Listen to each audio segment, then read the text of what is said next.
Good morning. With the help of Hashem, we are learning Yerushalmi Terumos, Perek Aleph, Halacha Aleph, and today we will be going into Halacha Beis. We're learning today Daf Tes. We left off on Daf Ches Amid Beis, two lines before the bottom of the Amid. Ma'u Sheyavi Bikurim. And let's quickly recap. First of all, we have the Shita of Rabbi Meir, which, as the Gemara told us yesterday, is the opinion of the Tanakama. That a minor, even a mufla hasamuch leish, even that minor cannot separate truma, even post facto. To separate truma, you have to be a bona fide adult, which means you have to be 13 years old for a man, and your body has to start to mature. However, Rabbi Yochanan says that even according to Rabbi Meir, true, a cotton cannot separate truma, but yes, a cotton is able to be magdish a carbon. And as we said, that's connected also to the fact that even according to Rav Meir, a mufla hasamach leish, a minor doesn't mean an 8-year-old, doesn't mean a 10-year-old. It means the year within bar mitzvah, a minor is able to make a neder, is able to be magdish. What he cannot do is separate truma. That's where we left off.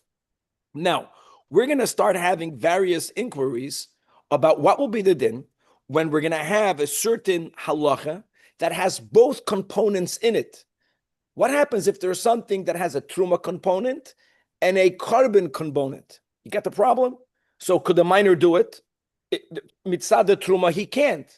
Mitzad the carbon, he could. That will be the issue. The first issue will be bikurim, and as we'll speak it out when we go inside, we're going to have many, many dinim today.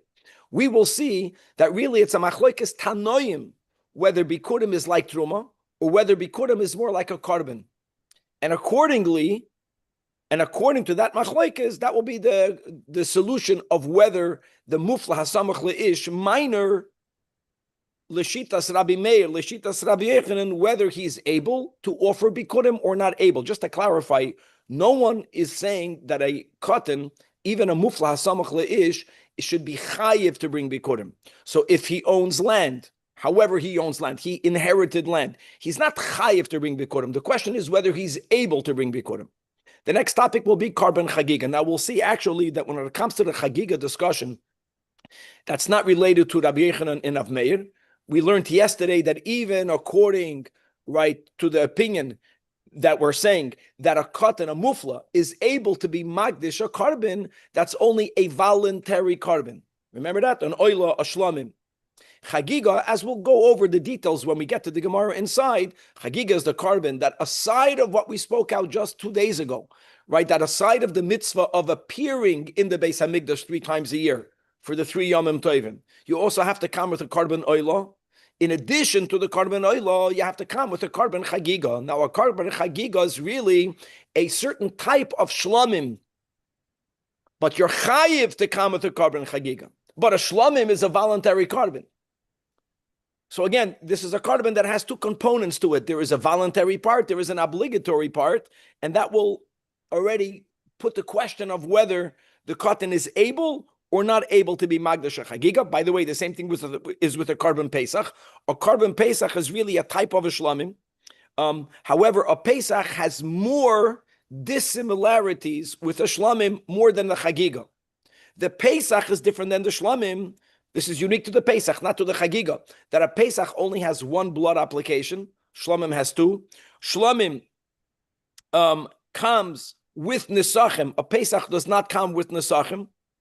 But isn't Pesach? Isn't Pesach a chagiga offering as well? No. Pesach is not a chagiga. Kevan, what you are remembering is that aside of the chagiga of the 15th, together with a carbon Pesach, if they wanted to, and most times they did, they would bring a chagiga yudalid. That's because the carbon Pesach can only be eaten when you're almost satisfied. You're not supposed to eat a carbon Pesach when you're very hungry. On the other hand, many times the carbon Pesach was divided amongst many people, making sure there'll be no noisar. And for that, but the problem is that if anyone only gets a little piece, they're not going to be satisfied.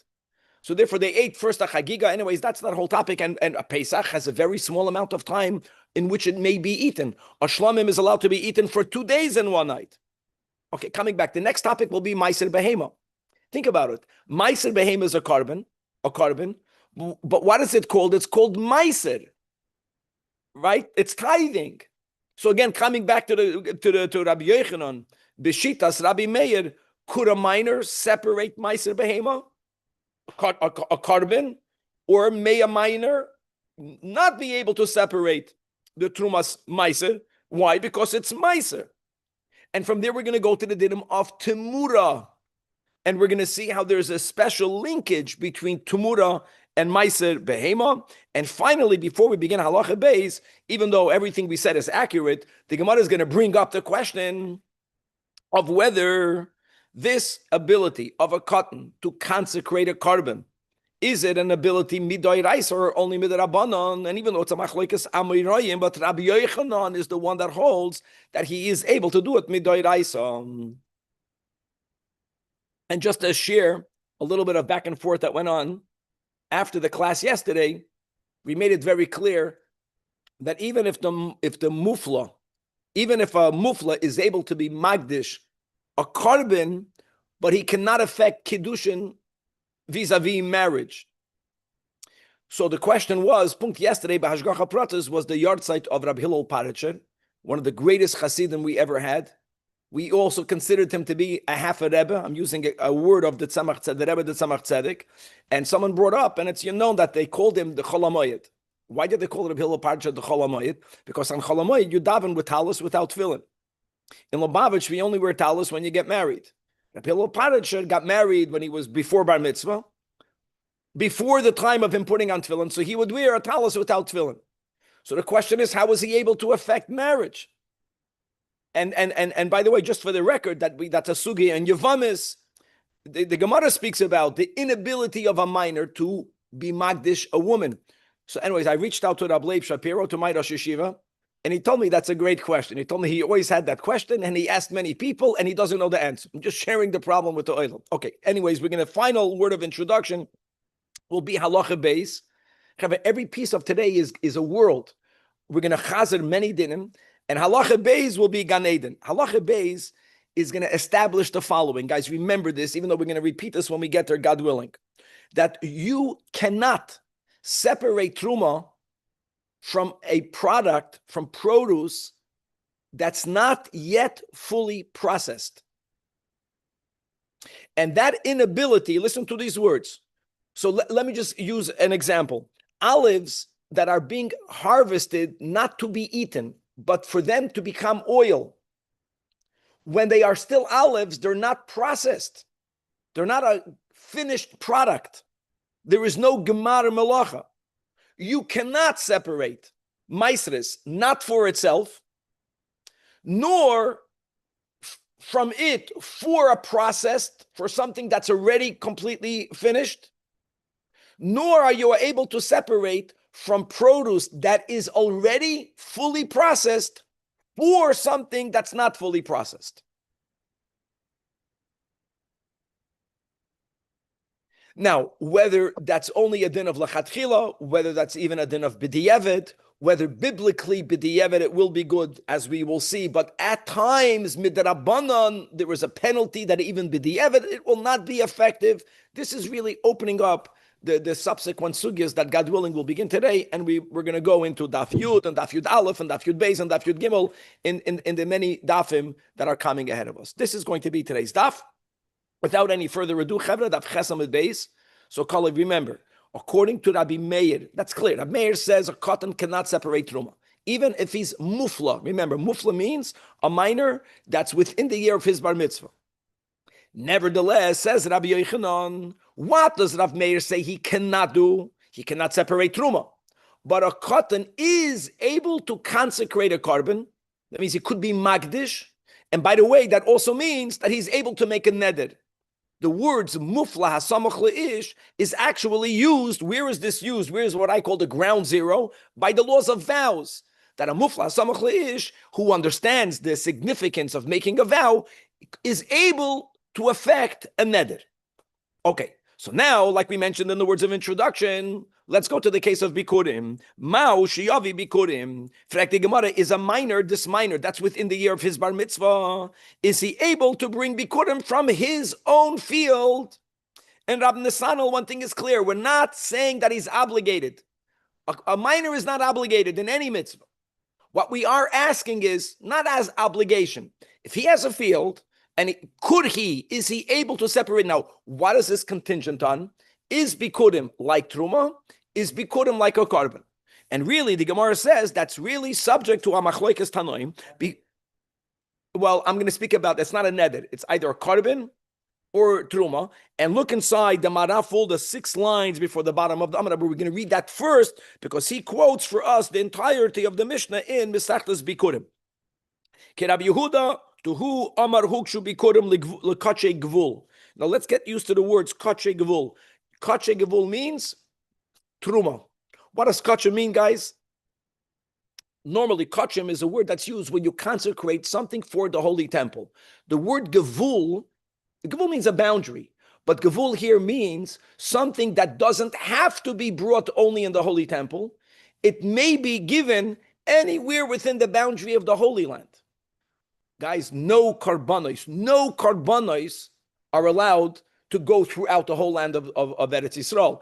Some of them have to be in the temple proper. Some of them that are kachim kalim can go into the Yerushalmi.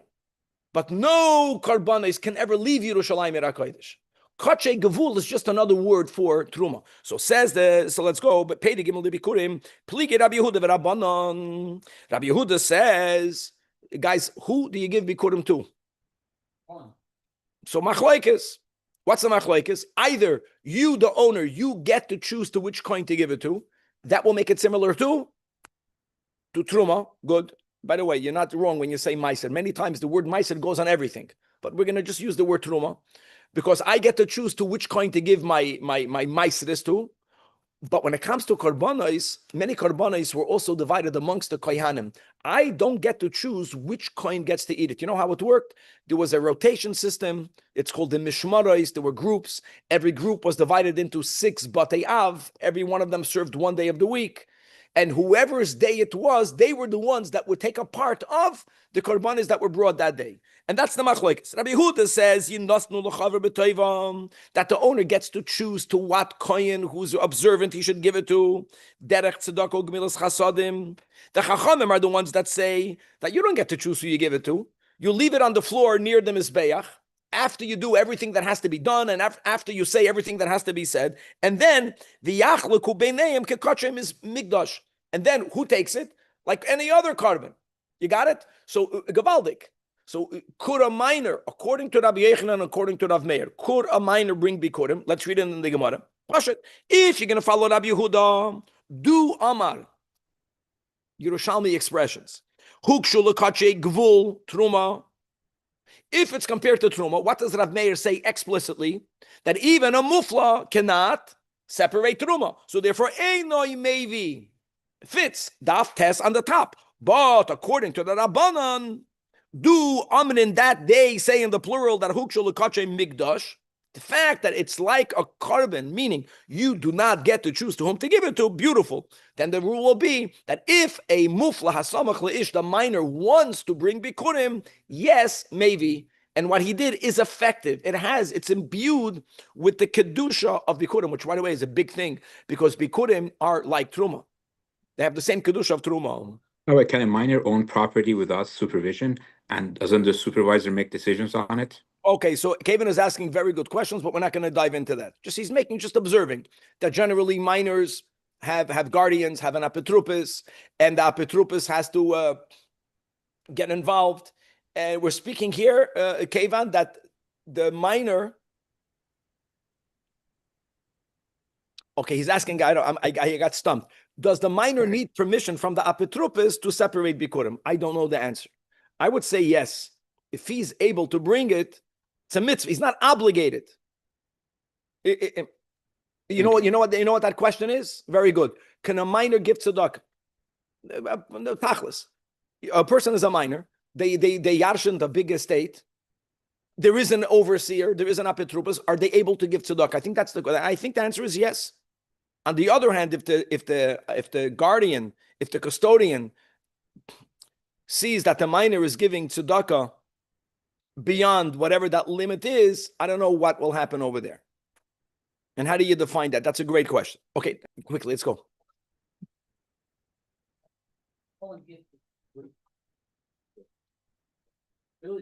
Sure, because again, the whole beginning of today is that Rabbi Yochanan says that even though Rav Meir says a cotton can never separate truma, he's able to be magdash a carbon. So is bikurim like truma or is it like a carbon? Right. Next. Now the next topic, chagiga. This chagiga is not related to Rabbi Yochanan and Rav Meir. This chagiga is an independent question. Those who hold, whoever holds that a minor is able to consecrate a carbon, we learned yesterday that's only a voluntary carbon. An Asha Machatos, he can't. He's not obligated. Guys, Chagiga is normally an obligation. Not normally. Chagiga is an obligatory carbon, in addition to the Oilas Re'iyah that every male is chayiv to bring when they appear in the Holy Temple. You have to also separate a carbon Chagiga. But the Chagiga is a Shlamim type. First of all, it follows all of the rules of the Shlamim. And moreover, what happens if someone, for whatever reason, did not bring the Chagiga on Yom Tov? You didn't do it. You know what happens? You offer it after Yom Tov as a Shlamim. Is a raya that in essence, you know what a Chagiga is? Chagiga is a Shlamim. So a Shlamim, a cotton, is able to consecrate. But a Chagiga has this imposed additional obligatory flavor to it. Does that take away his ability or does that not take away the ability? Let's read it inside. Maushi Yavi Chagiga. So, and the Gemara speaks out both sides. Do we say on one hand, it's an obligatory carbon. Now, some take out the word mishaneu. The reason why many people did not learn Yerushalmi until recently was pashut. There were so many different texts. In our case, it doesn't really change, even though it changes the meaning. So either ma'achashu mishaneu l'shem shlamim, which means, like I mentioned, that if you don't bring it on Yom Tov, you can then change it into a shlamim, so it's viewed as a shlamim, or take out the word mishaneu. It's in essence, it's a shlamim. How do I know in essence it's a shlamim? Because after Yom Tov, if you didn't bring it, you bring it l'shem shlamim. So then, if that would be the case, if we look at it as a shlamim, then maybe, then the minor should be able to bring it. Now, this question is left unresolved. Let me say it like this. In the Bavli, the next question would be worded like this, that im tim tzoloimer, a cotton is able to bring a chagiga. You know why that's the case? Because a chagiga, even though it's an obligatory carbon, but in essence, it's a shlamim. And even when it's brought as a chagiga, it's brought like a shlamim. It's eaten for 2 days and 1 night. The matan damim is shtayim shein arba. And comes with nesachim, like a shlamim. Pesach is also like a chagiga. Remember all of the dinim? Guys, what happens? This can happen. It's going to happen to us. Mashiach is coming. We're going to separate a carbon Pesach. Let's say we'll lose it. You think it's so easy to watch after your little lamb? We'll find out. It's going to be so happy in the Beis HaMikdash. Can you just imagine a few 100,000 Jews with lambs running around? And we can't change them. So let's say I lost my lamb. So what am I going to do? It's late. I'm going to bring another lamb. And then what happens if after Pesach I find my original lamb? What do you do with that? Shlamim. In other words, a Pesach is also like a shlamim, but it's very different. It's more different. Like I mentioned, matan only one matan damim. It doesn't come with nusachim. Einu nechal ela at chatzois. Forget about 2 days and 1 night.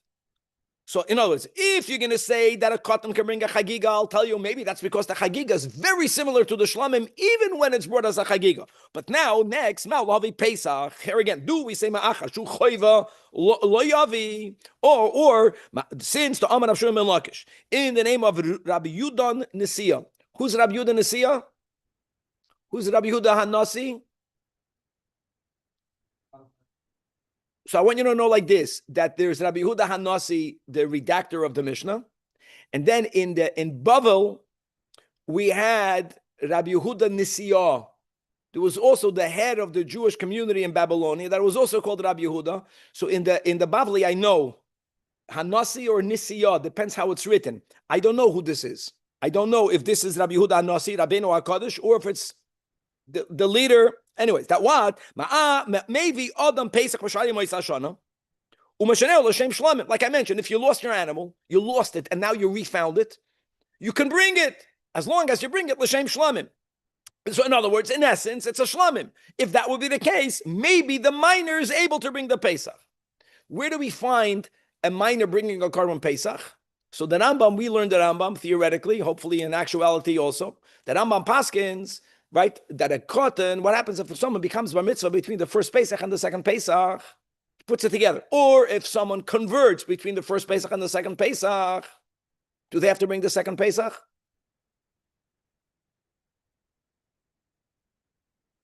Is the second Pesach just payment for the first?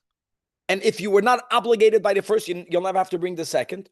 Or do we view the second Pesach Sheni to be a mitzvah for itself? So the Rambam says that if a minor becomes bar mitzvahed between Pesach Rishon and Pesach Sheni, he brings the Pesach Sheni.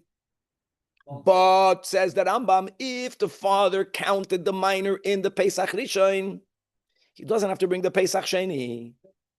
And that's a big bomb. Why? Because how is it possible for someone to have one's fulfillment of a mitzvah if they're not obligated? But anyways, that whole sugya, there's a sicha in Chelik Yud Zayin Kedoshim Dalid by Rabbi Shapiro for 1 year, a whole year we learned that sicha. We learned Bava Basra, and every single Gemara class that he gave was connected. That sicha is such a yisoid. It's a machlekes Rambam and Ravid and Rashi and Tosfos. I think that Rebbe brings 6 examples. One of them will be this. But coming back, we already know this topic of a minor in Pesach Rishon, and that will be another example that he can bring the Pesach Rishon. Think about that. And lechuura, that would mean that if he becomes bar mitzvah before Pesach Sheni, he will not bring Pesach Sheni because he successfully brought Pesach Rishon. Exactly. This is so good. What about the ger? By ger, there's no such a thing. In other words, even if the ger as training for the mitzvahs, he should not have been counted in, it doesn't count. It's different because prior to the ger converting, he's not obligated at all. The question is with the minor. So the words of the Rebbe is, I don't know, we started early, but we're going to eat up all the time. Whenever a mitzvah needs something else for the mitzvah to be fulfilled. In the example of chinuch, for a father to be mechanech a son, you know who's needed? A son. So does the chashivus of the mitzvah, of the principle, somehow get carried over to that accessory? L'mashal, in the Yerushalmi, we have an opinion that says that when you build the bracha, you make a bracha, says Lasai sukkah. Does it say anywhere in the Torah to build a sukkah? No. So how can you make a bracha? We don't do it. But how can there be an opinion that says you make a bracha when you build a sukkah? Because since for you to sit in a sukkah, you have to have a building of a sukkah. So the chashivus of the mitzvah itself gets so carried over to that which was necessary for the performance of the mitzvah that a shaykh to say for that, the Ran says that a woman gets the mitzvah of pruruvu. She's not obligated, doesn't matter. A man cannot fulfill the mitzvah without his wife. Okay, let's go right. Next. Now, let's go back to the original. Meiser behema. Here it's simple. Guys, think about it. Meiser behema means that if you own animals from the 3 kosher domesticated types only, all of the animals that were born in that halachic year, and we actually, rabbinically, we do this a few times a year, we gather it in a pen, and we make them go out of the corral through a one narrow exit, one at a time. And the owner sits on top of that exit and he counts 1, 2, 3, 4, 5, ta, ta, ta. And when the 10th one goes out, he says the 10th is holy. And he paints the back of the 10th with red paint. Can a minor do that? Not obligated. He's not obligated. Could he do it? It's a carbon. But what is it called? Meiser. And like color, Truma and Meiser is the same thing. Here you see the conflict. Could he not? So Maushi Yami Meiser Behema Gavaldik. let's say halachic. He doesn't have, in other words, is he halachically fit? He's not a bar mitzvah. We said he cannot separate maasros. He cannot, but he couldn't be magdash or carbon. So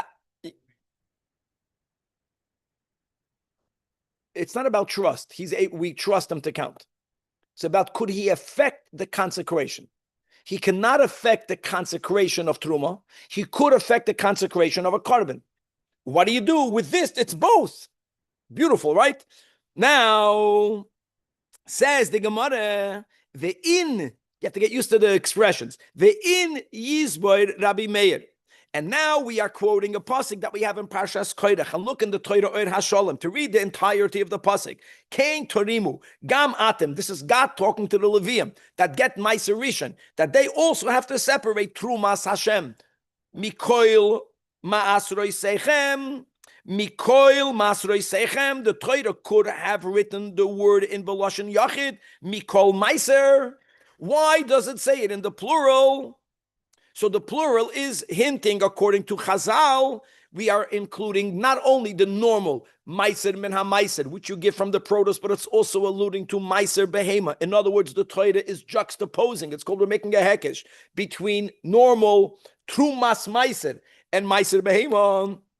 Hukshu Meiser zelozet, to teach you this din. And now again, look at the difference between the different texts. You can go out of your mind. But we're going to go with the text. Kishem she'enoi me'aser dagan, so holds Rabbi Meir. Right, Kalev? You said it good. Not truma meiser. He cannot separate, which means truma. So kach enoi mevi meiser behema, even though it is a carbon. In other words, that is resolved. It's resolved because of the hekesh, because of Hashem writing masrei seichem b'lashon Rabbi. Can't give truma, you can't give this. Now, next, can the cotton affect temura, not truma, temura? What's temura? Temura means once a carbon is already designated. A person might want, even for good reasons, you designated a carbon that's, let's say, not so chashuv. In the world of animals, it's skinny, and you want to give to Hashem something of greater quality. Or God forbid the opposite. A person was inspired and they gave to Hashem, they designated like a juicy animal, and now they're regretting. They're going to give an animal, but they want to substitute one for the other. They don't want to retract, they want to substitute. That's the meaning of a temura. And the way they would do it is they would put two animals, one near the other, the original consecrated one and a chulin one, and the person would say that this one is a substitution for that one. Hashem says two dinim, don't do it.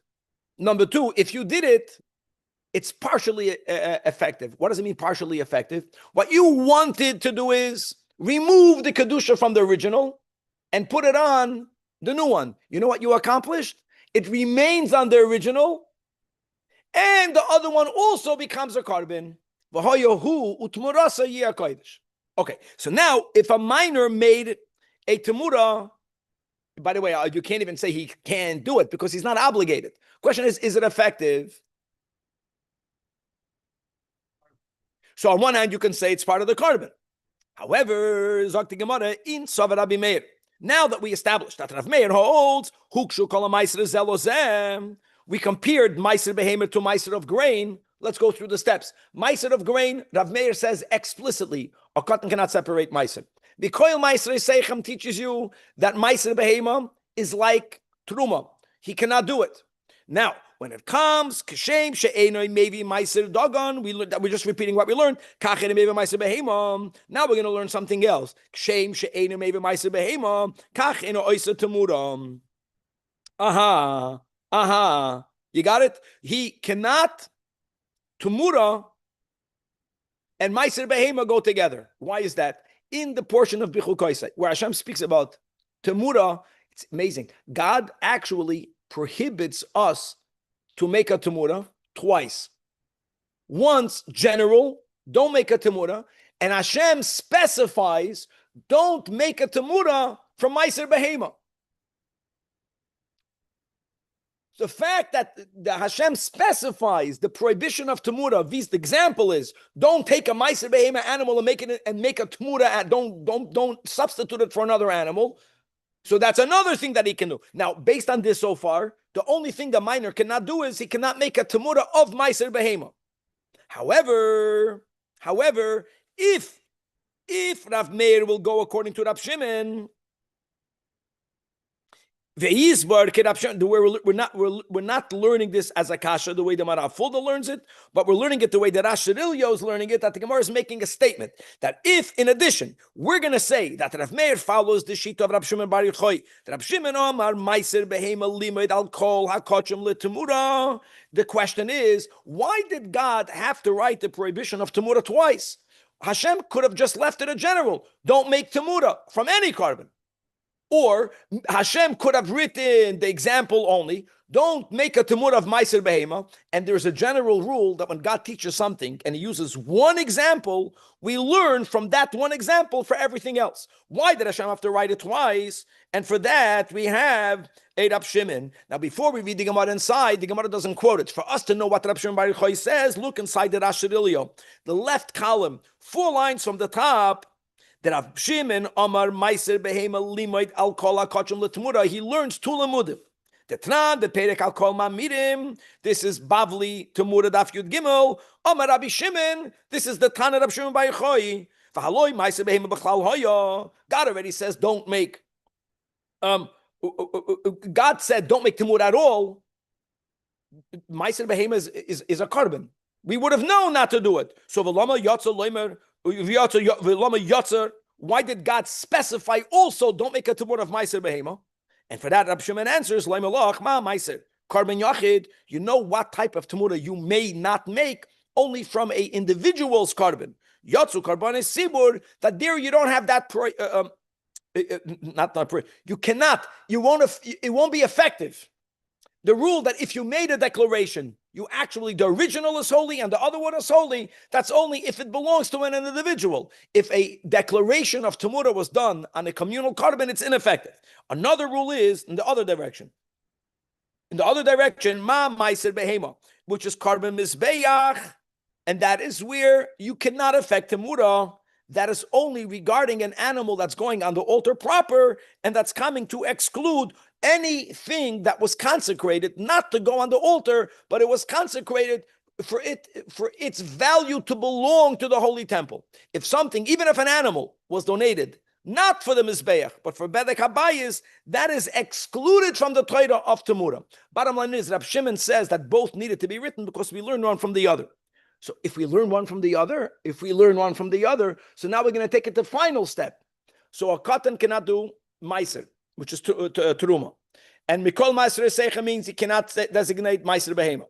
Then the Torah says explicitly he cannot make a minor, even according to Rabbi Yochanan, that says that a minor could consecrate. He can't make a Temura of Meiser Behema. And now, according to Rabbi Shimon, that we learn all of the Karbanos one from the other, nor can he make a temura from any other carbon. The next step was and now, according to Rab Shimon, that we learn one from the other, the final step, so a minor will not be able to make temura from any other carbon. And by the way, this will also explain why the Torah writes it twice. Because for a cotton, to exclude a cotton from Temura, you have to speak explicitly about Meiser Behema. But we don't want to limit the cotton's inability to only Meiser Behema. So now we understand why Hashem writes it twice. Now, we're taking a step back. We spoke this out in the intro. What's the step back? What did Rabbi Yochanan say? Even according to Rav Meir, a cotton could be Magdish. Is that a din Torah or din Rabbanan? Rabbi Yochanan holds it's a din Doiraisa, but not everyone agrees with that. If a minor consecrated a carbon, a voluntary carbon, is it mukdash midoiraisa or midrabanan? Lamay nafkemina. I'll tell you. There's a rule that if an animal was designated to be a carbon, what happens if someone offers it, God forbid, outside the Beis Hamikdash? We're just learning this now in the Rambam. What happens? You're chayiv kodes. But if the consecration of a minor is only rabbinic, then you won't be chayiv kodes. You'll be violating a rabbinic. In other words, that's the way the Gemara is asking, is it effective doiraisa or the rabbanan or machloikis?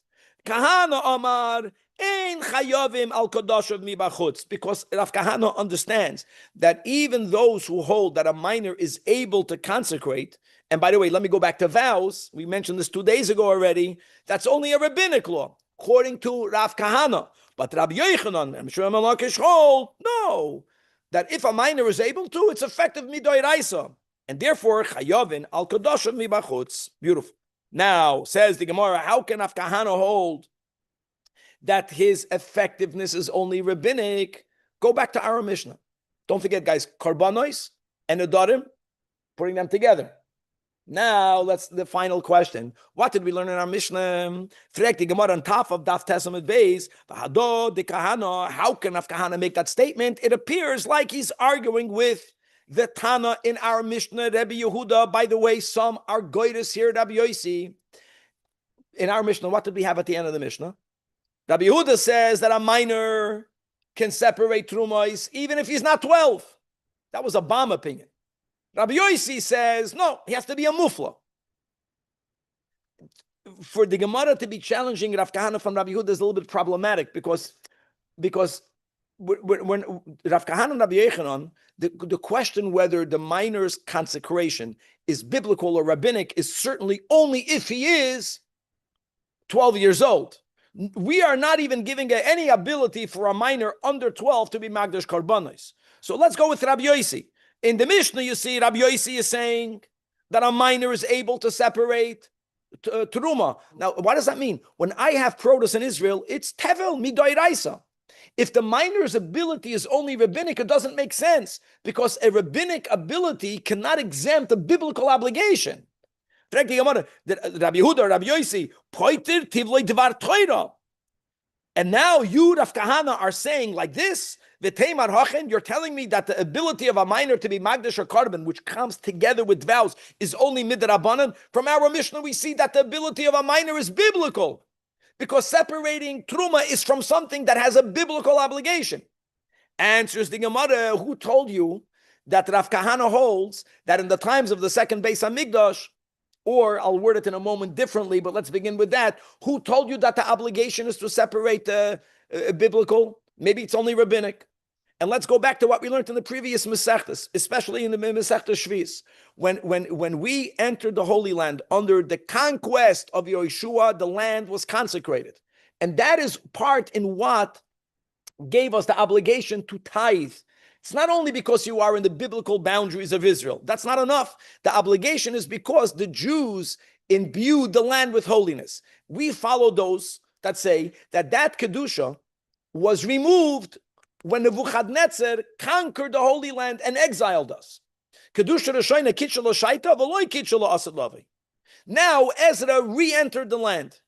So who told you, Rav Kahana saying, that when Ezra re-entered the land was imbued with a biblical obligation, with Kedusha on the level that you're chayiv to tithe midoraisa?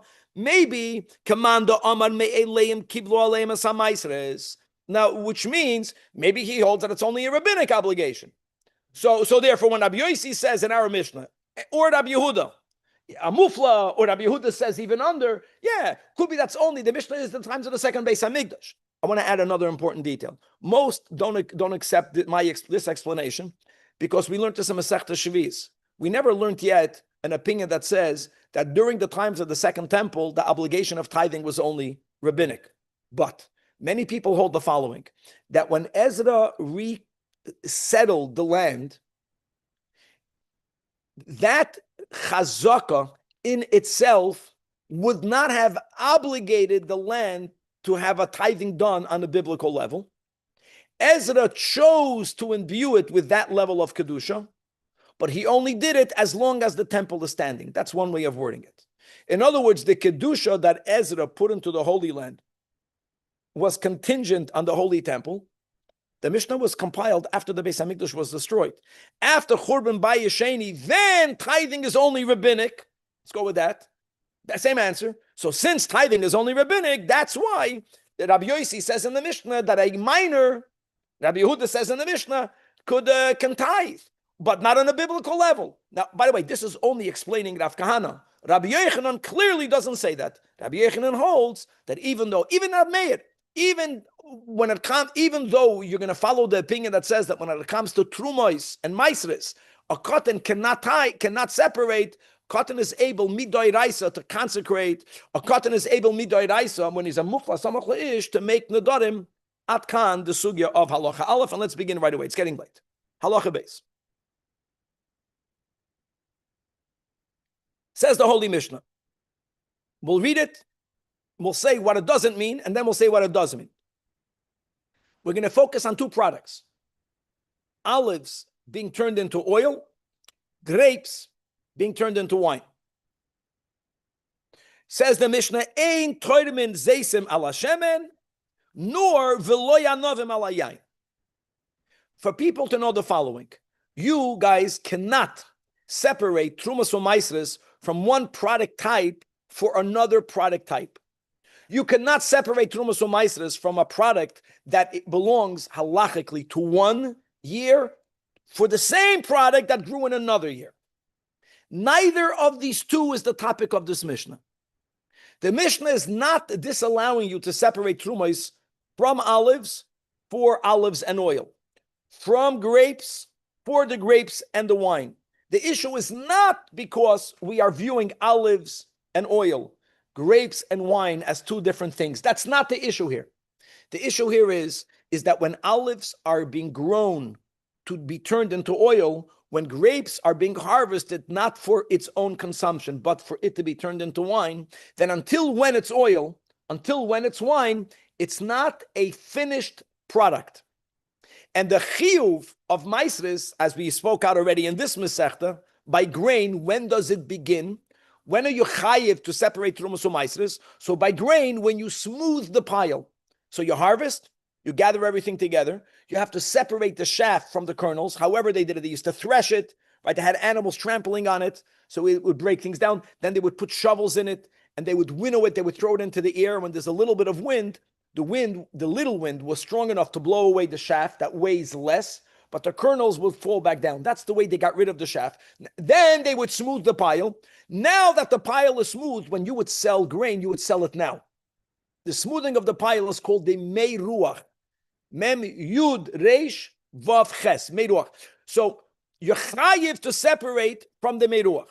The question is, prior to the product being finished, there's no obligation. Could you separate trumas u'maisros? And even if you can't, if you did, is it effective or not? Now, this question is really threefold. Let me again word it. This is important. Could you separate trumas u'maisros from an unfinished product for itself? Question number one. You shouldn't, but will it be effective? The topic of our Mishnah is someone wants to separate from the olives 2%, let's speak about truma, for both the olives and the oil. So separating from the olives for the olives, it's unfinished product for itself. I can tell you right away, you shouldn't do it. But if you did it, it's effective. That part would have been effective. Problem here is that you're not only separating truma and then 10% from the grapes for the grapes, but you're separating it for the grapes and for the wine. Now here you're separating it from unfinished product for a finished product. Will that be effective? Yeah. Let me tell you right now, no, it won't. And now there's another issue. If theoretically part of it was effective and part of it is not effective, because you're separating from the grapes, for the grapes and for the wine. If the part for the grapes is effective, that part is actually truma. If the part for the wine is ineffective, that part is not truma. So what do you have now? You have a mixture between truma and not truma. A mixture is not called, no, a tevel means nothing was separated. Mixture means when you have truma that falls back into something that is not, something other than truma. That's called dimua. Now, there are many laws about what do you do with these mixtures. Are they nullified 1 in 100? And if they're not nullified, here you're having, it's called from the outset it's mixed. Dimua is something that we deal with. If you had a moment where something was proper, and now there's a fadreit, now you got famished. Here, in our case, if we were to allow it, even b'di'evid, then you would l'chatchila have an issue of demua. All of that loaded, what I said, that's the issue over here. So the Mishnah says you can't. You may not. You may not. You may not. You may not separate. Again, from the olives, for the olives and the oil. Same thing will be. You cannot separate from the grapes, for the grapes and the wine. That's l'chatchila. Now ve'im tarmu. And again, the issue is not two different types, because we're going to view olives and oil and grapes and wine the same type. The fact that there are different brachas on it doesn't mean they're two different types. It just means, like by wine is so chashiv that we make a bracha, a special bracha for the wine.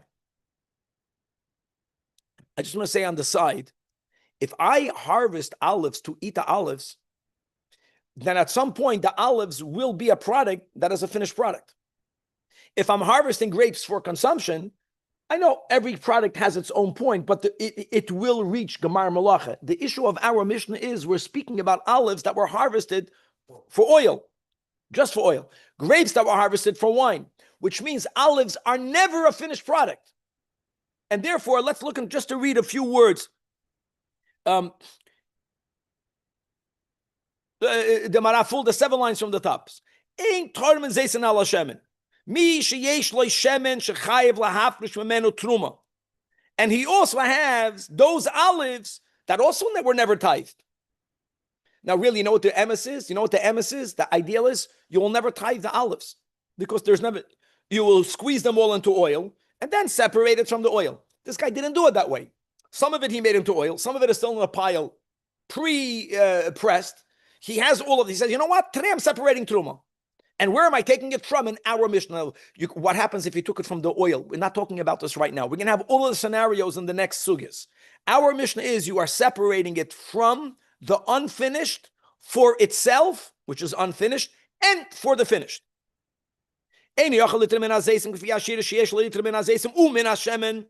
velifter hashemen betrumas hazeisim. Why? Because since it says again in Parshas Koirach, kidogen min hagoyden min hagomur. That's the words. Finished product means gomur. Gamur.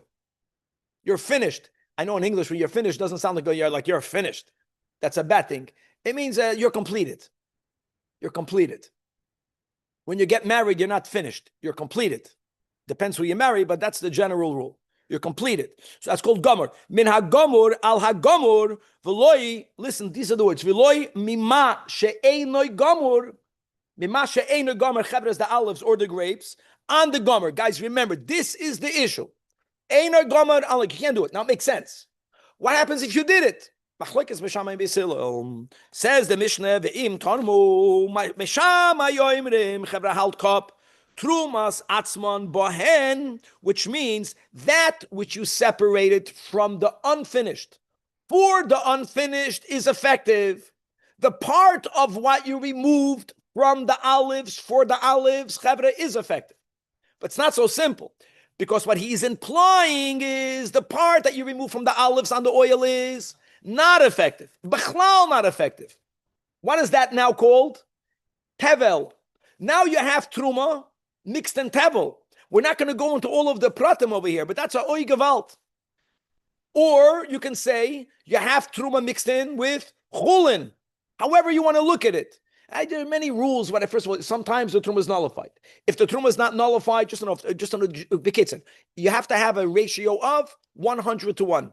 When it comes generally to kosher, not kosher, what happens if milk falls into meat? What's the ratio in which we say it's nullified? 60-1. Not 59-1, 60-1. You got it? You have to have 61 parts, 60-1. By truma, you have to have 100-1. If you have less than 100-1, you know exactly how much is here. What happens? Let make believe you call it you're a kohen. Okay? Very simple. I have 100 apples. 1 apple was truma. 99 apples are chulin. It's not enough. I don't know which apple is which. What do? I'll tell you what I do. I'm going to sell to you. How many apples can I sell you from the 100 apples? 99. So in other words, 1 apple I end up gifting. Who can buy it? Only a kohen. I cannot do it to a Yisrael, because you are, if you would be a kohen, whether it's the truma, you can eat it. Whether it's the chulin, you can eat it. Happens to be that chulin that can only be consumed by a kohen is going to be less valuable, because any product that you have that has less customers, less valuable. More people want it, the more valuable. How ironic. Okay, but that's how it works. So in other words, Beis Shammai is not telling you the mess that you're in. You're in a mess, and you have to. He's not going into how to get out of the mess. But this will be. It's called dimua, mixture. Beis Hillel holds that any type of separation, that if we Chachamim, if we would allow it to be effective, if it listen to the words, if it would immediately make it enter in a state of dimua, Beis Hillel says we do not allow that to start out. You can't start with a mess from the get-go. You in life, you have the right to get into a mess later, but not from the get-go. How great is that? Beis Hillel oimrim, no, none of it is a truma. Ain't truma san truma. That's gavaldik. And now let's see how far we can get. Says the Gemara, hold on. I got myself a problem, which is in this sugya, we're going to have many Mishnahs now that are going to follow on this topic. And one will be on Daf Yud Gimel. Hamon Taninon, we're going to learn soon on our Daf Yud Gimel, Ein Toiremin Midavar Shenigmar Malachto, in the opposite direction there.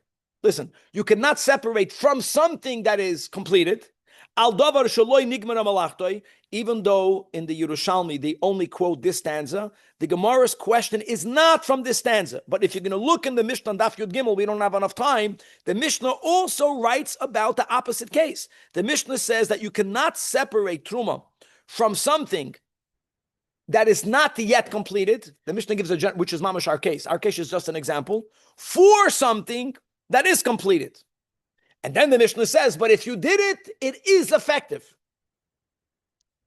The Mishnah writes, the guys, we passing like Beis Hillel. The Mishnah writes, you cannot separate truma from something that's not completed for something that's completed. But if you did it, it's effective. What does our Mishnah say? Beis Hillel says, it's not effective. You have a blatant stira. Says the Gemara, Rabbi Ila b'shem Rabbi Yechanan, and we'll see how far we can get. He answers the question by saying a statement, and we're going to have two interpretations to the statement. Let's chop one today, and then we'll continue tomorrow. So the words are, Mipnei Gezel HaShevet. Here, if you're going to do it, you're stealing from the tribe. Says the Gemara, what do you mean with that? Ma Gezel HaShevet. Answer number one. Amar Rab Chananya, the reason why here it's not going to be effective, Mipnei HaToirach. What's the Toirach? Because if you will allow the olives that you separated, for the olives to be effective, olives, the case of our Mishnah, the kohen now will have to trouble himself turning the olives into oil. And when Hashem told you, you give to the kohen when something is already completed, which would facilitate his consuming it. He got it, he can eat it. Here, to turn olives into oil is a big avodah. Same thing must be with grapes into wine. Look at Gavriel. If it would be easy, then anyone would do it. So if you would allow it to be effective, there's going to be, you're stealing from the tribe. In the Mishnah Daf Yud Gimel was speaking about grain. Even though you gave it to the kohen uncompleted, making it completed is less troublesome. That's what the Gemara is saying. The Gemara says, is that true? What happens? What happens if you have an ear of rice? The rice that is still in the holes, and you separate it. What, there is no work for the kohen to do it? You're stealing from the shevet. Is it not laborious? So the Gemara says, Nishka Fralach. It's not only, first of all, it's only a bit laborious, and people like doing a little bit of work. The kohen is happy with it. You want to do a little bit of work. What happens if you give the kohen the grains in the shibalim? What about over there? The Gemara says there also. The Gemara doesn't answer that. Because the Gemara says that taking the ears out of the husks is considered a troublesome task. And we don't have an answer. Evidently, getting oil out of olives, getting wine out of grapes is considered more laborious. And the Gemara says, At kan kashi Rab Chananya. When no one answered that question, Rab Chananya stopped asking, but we explained one difference